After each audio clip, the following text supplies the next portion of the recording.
Yo, what is going on everybody? My name is TheDizzyViper and welcome to this tutorial. Today's tutorial is something that you guys have been asking for a very long time. Today we're having the fog tutorial. In this tutorial I'm gonna be talking about everything fog, mainly how to achieve the looks that I have in my daily renders, especially, the fog renders. But I'm also gonna go a little bit into detail on how to achieve different looks and what the different settings are gonna do. So I hope that for every single viewer view there is one setting that you enjoy. But before I start the video, I'd like to tell you that I stream on Twitch twice a week, Tuesdays and Saturdays, so if you want to see my process and also maybe be part of art review, we do art reviews on my Discord channel, please join my Twitch channel. It's in the description down below as well as the link to join the Discord. So let's get into the video. So maybe what we should clarify right at the beginning of this tutorial is that there are 3 different types of fog volumes, technically 4, but we're gonna only include 3 in this tutorial because the 4th one I almost never use, and it's more for materials.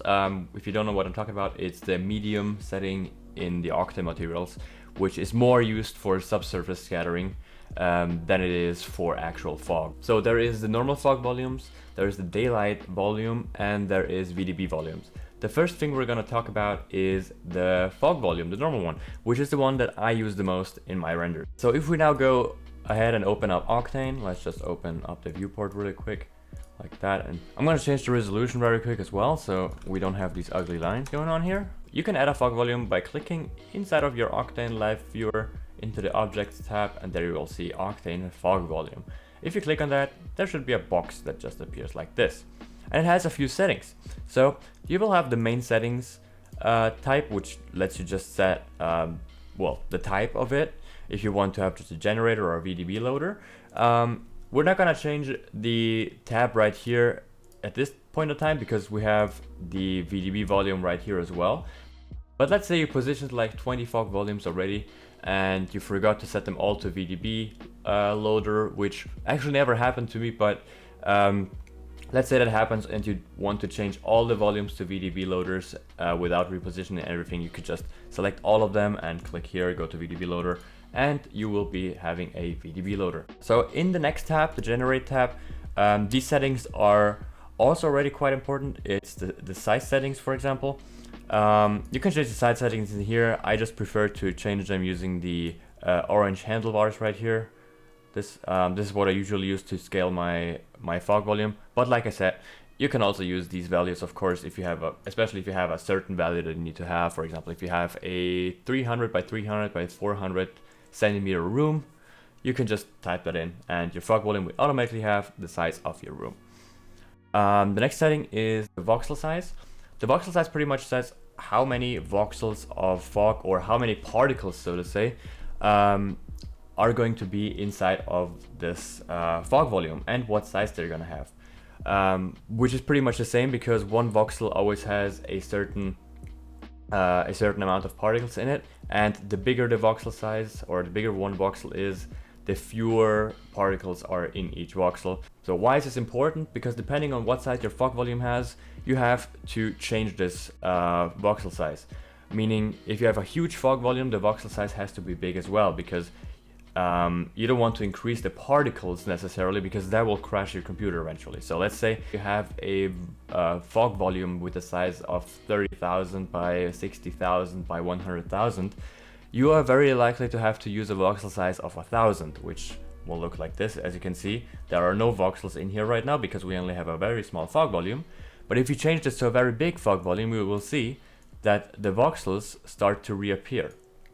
And as you can see, we now have a pretty big fog volume, 4,000 by 3,000 by 6,000, but we have a voxel size of 1,000.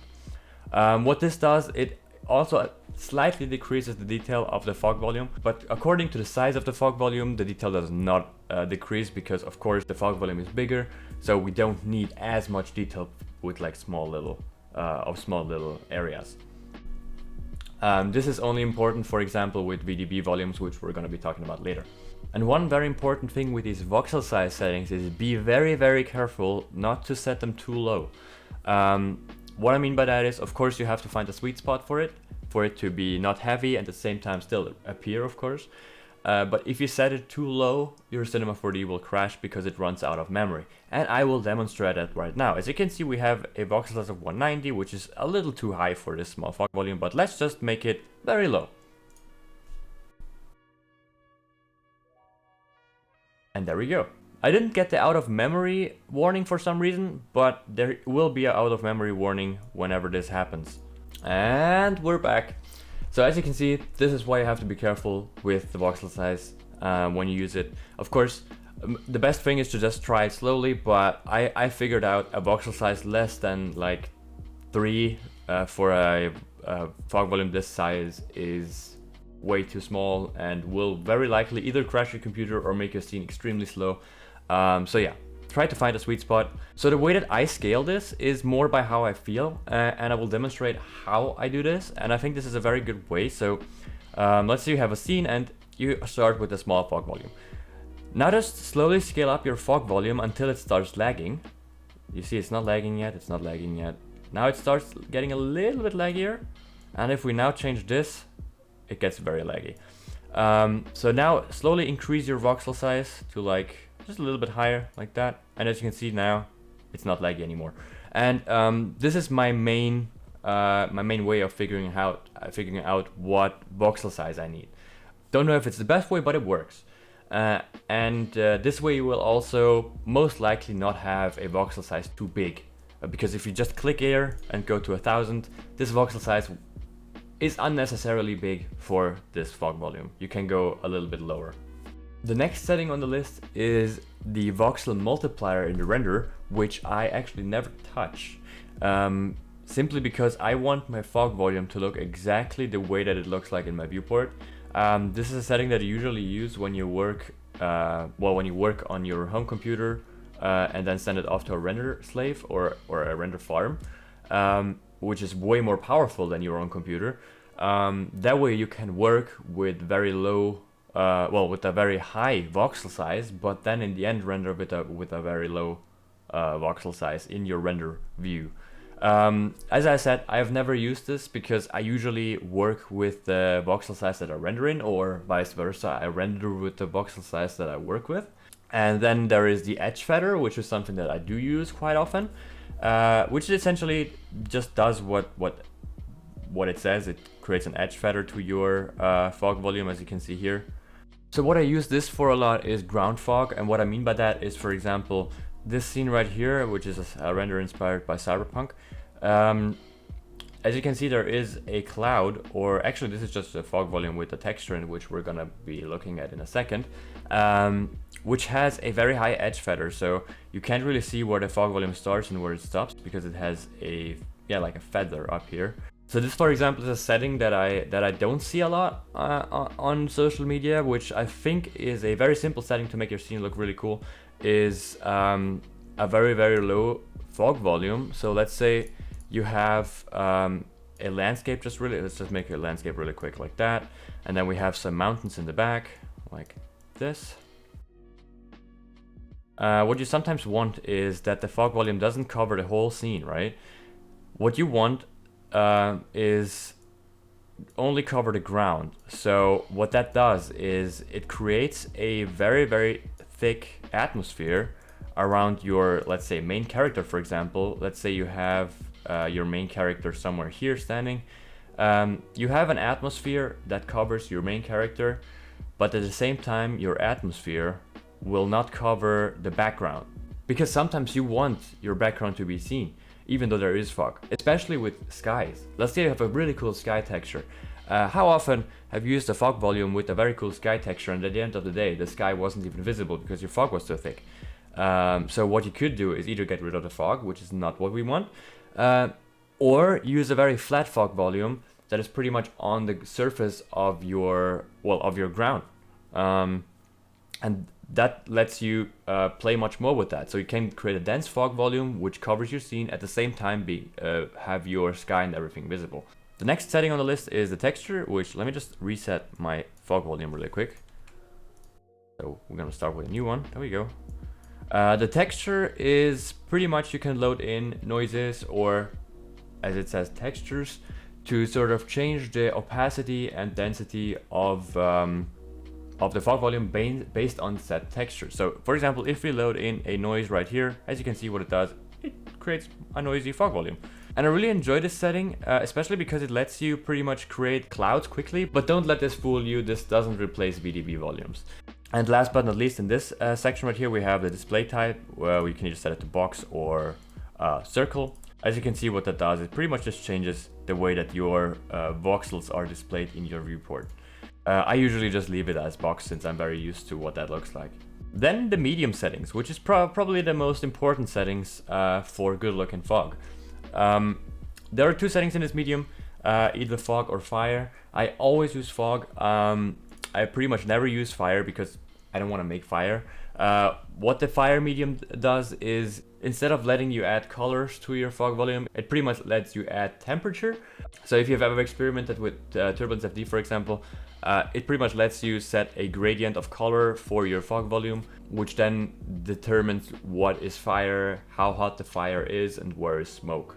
I cannot say a lot about this because like I said, I almost never use it, so I don't know much about it. But we're gonna cover the fog medium today. So right in your volume medium, you have absorption, scattering, and emission. The most important two settings, or well, let's say the most important three settings in this section right here are the density, the absorption color, and the scattering phase. And I will show that to you right now. And to show you how to use this, I'm going to do what probably a lot of you are waiting for right now. We're gonna create a night scene with a lot of fog. And this is actually easier than you think. But before you start this, please go into path tracing. I just noticed that I forgot to add path tracing to this.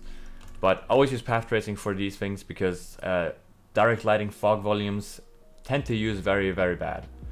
Sometimes if you get lucky they look good, but not really. So what I'm going to do is I'm going to create a black HDRI environment, add a color, and go for a very, very dark light blue. It sounds weird, a very dark light blue, but sort of like this. What you're going to do then is simply, I'm going to add a couple of area lights to have at least a light source. Let's add a light source here, and maybe also, well no, let's add it right here. So we're going to put the camera right here. We're going to have backlight, but it should be outside of the camera view. There we go. Now that we have the camera inside our viewport, let's actually put the area light somewhere else so it's not visible. So now the area light is up here and is shining onto our fog volume, but we still have a black screen. Why? Because our density is too high and our fog volume is pretty much black.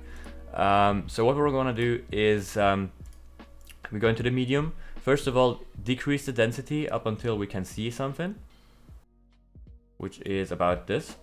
And then what I use a lot is a white absorption color. So we go in here, we have a white absorption color.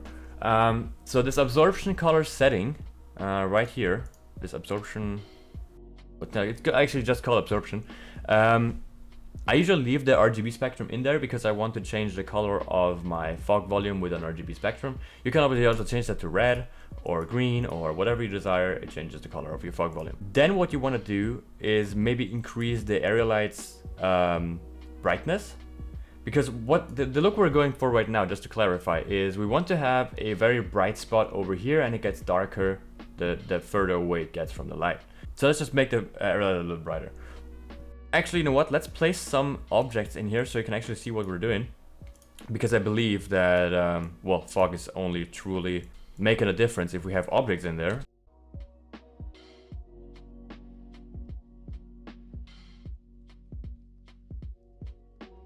So here we have our objects inside of our fog volume. One more thing that I would advise all of you is, if you have a scene like this, as you can see, it looks like it's brighter in the back, and that is true because the fog volume just stops. So make sure that your fog volume covers all of your scene, or at least everything that that could react to your light. What I also often like to do with fog volumes is place my camera outside of it, which in here doesn't make much sense, but place your camera outside of the fog volume if you have a certain object or a character right in front of your camera which you want to have the full visibility, full detail. Just place your character slightly outside of the fog volume as well as the camera, and then add, like I said earlier, a ground fog volume which just covers, let's say, the feet or maybe even the whole character, but with very, very low density. So there we go. This is our scene so far. we have a little, I decreased the power of my area light a little bit to add that. And now to the magic setting, which I actually use quite often, almost in every single of my renders. Play with the scattering phase.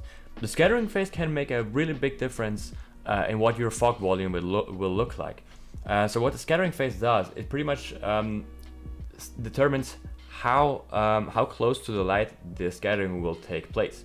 Meaning that, let's say you have an area light where we have it, and now if I increase the scattering phase, the fog will be less visible here and more visible here, which actually means that the light will be scattered more towards your light source.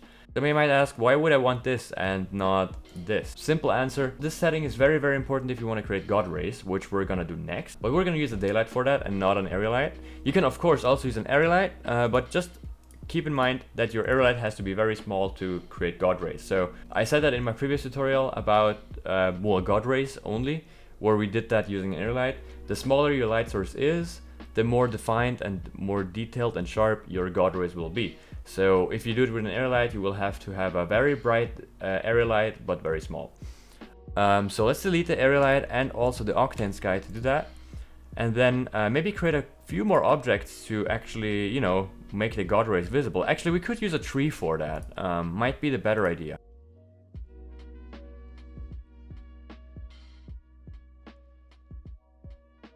And also I'm gonna increase the pillars a little bit so we have some more obstacles for the light. Just like that. And here we go. And now let's add a daylight. I'm gonna change the daylight so it's very low and shines directly at us, which is gonna be early in the morning, and then change the direction to, let's say, this. Maybe a little bit behind the pillar, because the problem with sometimes that is that you will have amazing God rays and everything, but if your sun is directly visible, for example, wait, let's change this a little bit to this. Let's say your sun is directly visible like that, and you add your fog volume to this. Sometimes in the final render, you will have a small white circle that is visible, which is the sun. So what I often like to do is place the sun behind an object just slightly, because obviously it still lights your scene perfectly, and you will not have this white circle in your scene. But over here, I can see that it's not there. But attention, if you use a bloom effect in this one, you will get these glares, or, well, if you turn off the glare, you will still have this very, very bright bloom. If that is what you want, of course, it's perfectly fine. I most of the time don't like that, so again, I place the sun slightly behind an object. So as you can see, we just placed our sun in, turned on our fog volume, and what we already have some small God rays. What you can do now is you could decrease the sun size like that. As you can see, we have even sharper God rays now. You could increase the sun power a little bit, which over here doesn't really work because it pretty much just creates a white sky. So let's keep it at 1. And then the rest of the settings you will have to do in the fog volume.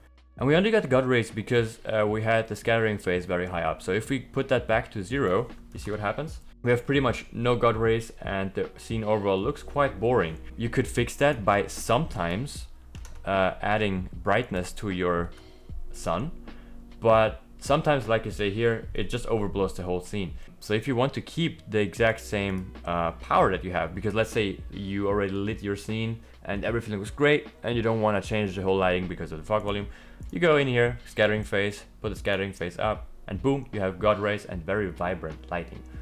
Let's add a couple of more trees actually. So we have some more God rays, just like that. Maybe we could go with different trees. No, but this is good enough. As you can see, we got some cool God rays. I also have an image that shows this even better. For example, this image right here that I made about a couple of years ago, which is the exact same technique that I just showed you with one simple difference. What I did is I added to my fog volume, I added a color, which was a very light orange. So with colors in fog volumes, you will have to be very, very careful. I'm just gonna demonstrate it right here. Let's use a orange color of 30%, which over here looks almost like skin tone, right? If we use that, our scene becomes very orange, which actually here looks quite nice, I gotta be honest about. But what I usually do is I use a very, very, very light orange color, so like between 5 and 10% only. And the next setting and last setting that we're going to talk about with the fog volume regarding God rays is how to create God rays in scenes that don't have the sun shining directly at the camera. For example, yesterday I made a render The Last of Us fan art, which had this God ray in it, which is a very, very simple step as well. There is not a lot of fog in the scene, right? There's only the God rays. And this is something that is a very delicate setting, but I'm gonna share that setting with you right now. So I'm gonna quickly build a room with a window in it, and I'll just cut to that. I'll be right back. So I'm back. Right here we have a room with a little window in it. Nothing too special. One thing that I would recommend you do if you do interior scenes like this, what I did is I added a little wall in front of the camera so it closes down the room, and then added an Octane object tag, and then turned off the camera visibility. So as you can see, my scene still reacts to this plane, but my camera can see through it. That way you can create a sort of closed room look, but still having your camera outside of the room. For example, if you want to have a very, very high focal length shot of a small room, which is usually not possible because you will go out of the wall, this is how you do it, just as a side note. So let's create God rays in this scene. God rays are simple to make, but they have a delicate setting, so you have a sweet spot that you have to hit, but they're very easy to make. So what we're gonna do is we're gonna add our fog volume. Let's just put it into the scene. I'm gonna cover the whole scene with it. Let's just go like this, that, and then a little bit deeper like this. Maybe, no, this is good enough. Maybe a little bit bigger. Let me just change my voxel size a little bit more, because we learned bigger fog volumes, bigger voxel sizes. So slightly bigger, go in here. There we go, that is perfect. And now let's add our daylight. Turn off the fog volume for a second, just so we see where our daylight will shine, which is actually already pretty good, but I want a little bit of a sharper angle. So we're gonna make it a little bit more morning, just like that. So our light is somewhere here and shines directly onto the floor. So technically we should have 4 big God rays shining directly at these 4 squares. So how do we do this? For these, I usually use a very high power in my daylight settings, so I usually use like between 3 and 5, which might look a little bright, but actually, as you can see, I don't know what you think, but I even think that without the God rays, a high power looks better for these interior scenes.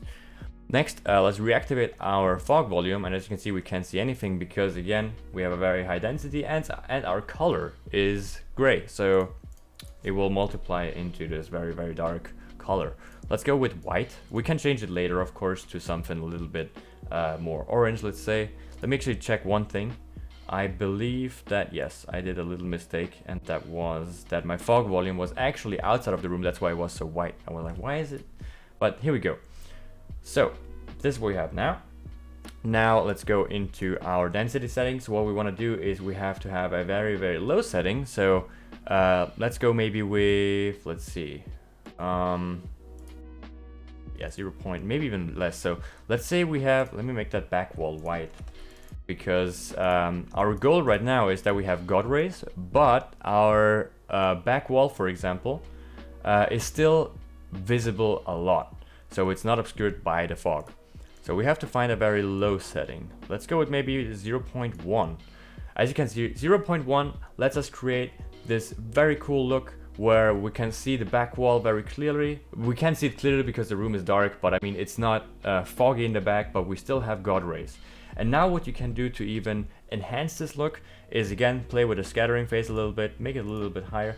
So as you can see, what that does, it scatters the light more towards the window right here. So as you can see, we have more fog at the window and less fog down here, which is pretty much exactly what we're looking for.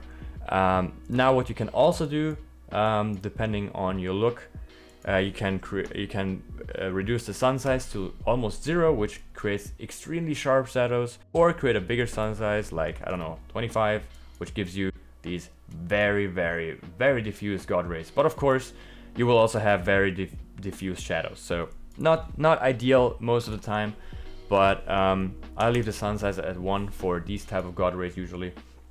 And that's how you create these awesome looking God rays that come from windows. Very simple to make. What I also like to add often to this is a high bloom effect like this, which just, you know, just creates this more moody look, and I almost do that with every single of my scenes. So that's it with the fog volumes. Now we go over to very quickly a second setting that I was talking about earlier, which is the daylight fog, which I absolutely don't like to use, but I think I should at least say why and I'll talk a little bit about it.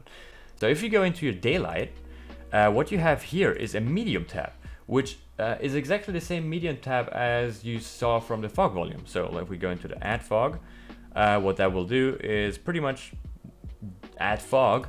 But the problem with this is, in my opinion, the fog in the daylight always looks very flat.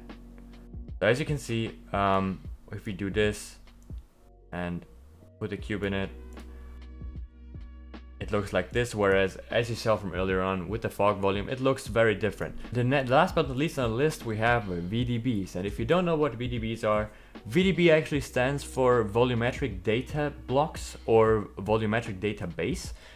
Which pretty much is, well, data, which is VDB files, that determine or that control the density over a fog volume.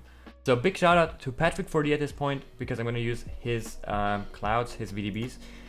Link in the description if you want to get them. He just released a pack with a bunch of VDBs, which I think look amazing. So it's the Clouds Essentials Volume 1, and as you can see, they come with thumbnails, so you know which cloud you want to pick. So I think a nice one would be maybe cloud 18. So let's just load in the VDB volume right here. And I think right at the beginning, you will notice that you don't see anything. The reason for that is, for some reason, Octane always scales your clouds very small. So what you want to do is import unit, change that from meters to a very big one. I usually use hectometers or even kilometers. But I think for this tutorial, hectometers would be good enough. Actually, it's even too big. Let's try decameters. Okay, decameters seems about fine. So as you can see, now our cloud is roughly the size of our boundaries, just like that. Maybe we should add a little light to this so we can actually see something.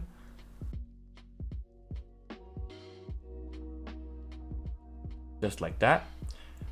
And obviously it also casts shadows, which looks pretty nice. But as you can see, it's not super detailed and it doesn't look as nice as maybe in the thumbnail did. So there are two options now to increase the density in a VDB volume.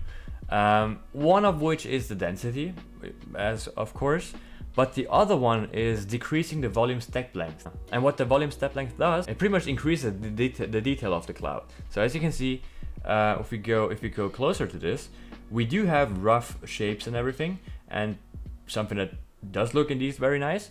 But if we would to increase this this density by a lot, you will start to see some small blocks in it. So let's just decrease the volume step length a little bit, and you will see that, as you can see, that the density of the cloud changes. Now it's already a little denser. And what we can do now, let me just change that to white because we want a nice cloud. And now let's go into our density settings and go to something crazy like 250. As you can see, our cloud is already a lot denser now. We can even increase it with the density settings a lot more. But yeah, this is what VDBs do. And then of course also here you have the exact same settings as you have in your fog volume.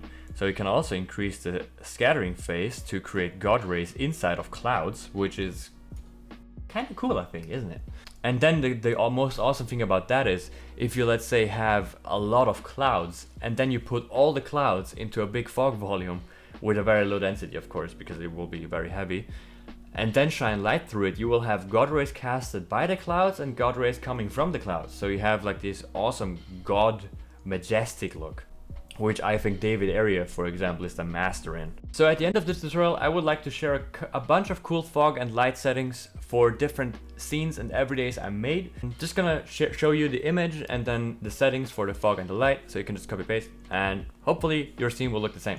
So here we go. So here we have the Last of Us render from early on. We have a north offset of -0.37. This of course you can't copy paste because it depends on how your scene is orientated. But then inside our fog volume, what we do have is we have a voxel size of 43. The whole scene is about 1000 by 1000 by 1000 centimeters. And then inside our medium, we have a density of 0.014665. Well, I could just read the first couple of digits. And a scattering phase of 0.327 and an absorption color of white. The next we have underwater looks, which is a lot more difficult actually, but it's also just a fog volume, as you can see right here. It has a absorption color of a very light blue.